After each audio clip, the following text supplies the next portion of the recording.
இப்பொழுது சமீப காலமாகவே கோயில் திருவிழாக்களில் ஜாதி மோதல்களை தூண்டக்கூடிய பல சம்பவங்களை நம்ம தொடர்ச்சியாக பார்த்துட்ருக்கோம். இதை ஒட்டி இந்த மேல்பாதி பார்த்தோம், அதை பூட்டு போட்டே வச்சதுக்கு அதுக்கு யார் காரணமாக இருந்தாங்கிறத பார்க்குறோம். இப்பொழுது அதே போல் புதுக்கோட்டை மாவட்டம் வடகாடு, புதுக்கோட்டைன்னு உங்களுக்கு வேறு ஒரு சில விஷயங்களும் ஞாபகம் வரும். இந்த வடகாடில் பட்டியல் சமூகத்தினர் அவங்களுக்கு தீர்ப்பே வாங்கிட்டாங்க, அவங்க தேர் வடம் பிடிக்கிறதுக்கான உரிமையை வாங்கிட்டாங்க, ஆனால் மாற்று சாதியினர் தாக்குதல் நடத்தியிருக்கிறாங்க அப்படின்னு சொல்லி திருமாவளவன் சொல்கிறாரு.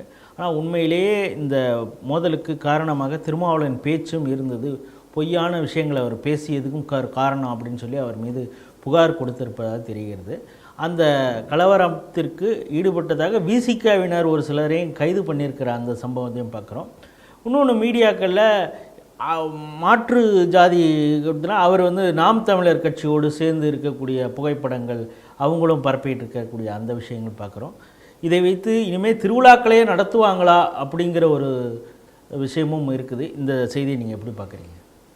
விடுதலை சிறுத்தை, திராவிடர் கழகம், அதுவும் இப்போ இருக்கக்கூடிய கம்யூனிஸ்டுகள் போன்ற இயக்கங்கள் எல்லாம் இந்த மதம் மாற்றும் சக்திகளிற்கு புரோக்கர்களாக செயல்படுகின்றார்களோ, பிஆர்ஓக்களாக செயல்படுகின்றார்களோ என்று ஒரு அச்சம் எனக்கு தான் இருக்குதுன்னு நினச்சேன். சாதாரணமாக நம்ம பார்க்கும்போது என்னங்க இந்த பாவி பயலோ இப்படியெல்லாம் பண்ணுறானுங்க, நம்ம ஒரு திருவிழா நடத்த முடியலைங்க, நம்ம கோவிலுக்கு ஒரு பந்தக்கால் நம்ம கோலினோன்னாக்க உடனே இவங்க முட்டுக்கட்டை போடுறாங்க, எல்லா விதத்துலேயும் இவங்க டார்ச்சர் பண்ணுறாங்க, இது முன்னாடி இவங்க இஸ்லாமிய இதுக்கு தான் கைக்கூலியாக இருக்காங்கன்னு வாடகை வாயர்கள்னு இங்கேயே நம்ம பல தடவை இவரை ஓலா யூபர் வாயர்னு நம்ம இவரை சொல்லி விமர்சித்து பேசியிருக்கோம். ஆனால் இப்போ இவர் கிறிஸ்துவத்துக்கும் இவர் புரோக்கராக செயல்படுறாரோ அப்படிங்கிற ஒரு அச்சத்தை தான் இவருடைய செயல்பாடுகள். ஏன்னா one can judge a person with his past records. இப்போ திருமாவளவன் அப்படின்னா அவர் புத்தருக்கு போன்ற அமைதியானவர், மகாத்மா காந்தியின் கொள்கைகளை அவர் நெஞ்சில் சுமந்தபடியே வாழக்கூடியவர், அம்பேத்கர் போன்று சிந்தித்து பேதங்களை களைவதற்காகவே வாழ்பவர். இப்படிலாம் யாராவது சொன்னான்னா அவனை உடனே கையோடு பிடிச்சிட்டு போய் கீழ்ப்பாக்கம் ஹாஸ்பிட்டலில் சேர்க்கறது தான் முறையாக இருக்கும். ஆனால் இவருடைய செயல்பாடுகள்லாம் நீங்கள் பாருங்கள். டெல்லியில் உட்கார்ந்து கொண்டு என்னால் தென் தமிழகத்திலே கலவரத்தை தூண்ட முடியும் அப்படின்னு பேசின நபர் இந்த நபர். அதே போன்று மாற்று சமூகத்தினுடைய இதை பற்றி எவ்வளவு கேவலமாக பேசினாருங்கிறது அதுவும் தெரியும். சரக்கு மிடுக்கு பேசினது ஊரறிஞ்ச விஷயம். அதுக்கப்புறம் இந்து பெண்களெல்லாம் வேசிகள்ங்கிற அளவில் அருவருக்கத்தக்க வகையில்.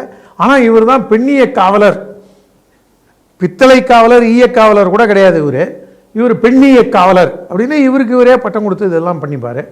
நல்ல வேலையாக யாரோ சொரணை உள்ளவன் போய் கம்ப்ளைண்ட் கொடுத்துருக்கான். இவர் இவ்வளோ வீராவேசமாக பேசுகிறவர்.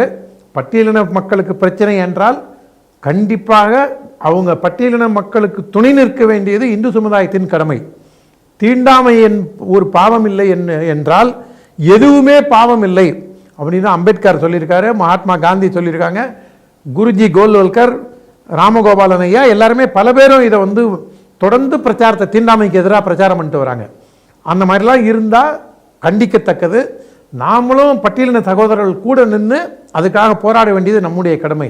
ஆனால் திருமாவளவன் போன்ற வியாபாரிகள், திருமாவளவன் போன்று காட்டி கொடுப்பவர்கள், நான் ஏன் காட்டி கொடுப்பவர்னு கடுமையான வார்த்தையை சொல்கிறேன்னா, இவர் அந்த புதுக்கோட்டை மாவட்டத்தில் என்ன வேங்கை வயலுக்கு இவருடைய அடையாள ஆர்ப்பாட்டம் தோழமை சுட்டுதலா எனக்கு நோ அப்படின்னு காதல் நோ அப்படின்னு இதாச்சு. அதோட அவர் நிறுத்திக்கிட்டார். அதுக்கப்புறம் இதே வேற ஆட்சியாக இருந்ததுன்னா ஆரம்பத்தில் என்ன சொன்னார், அந்த ஒரு விஷயம் மட்டும்தான் நடக்குதா, அதெல்லாம் விசாரணை சரியாக தான் நடந்துகிட்டு இருக்குன்னாரு.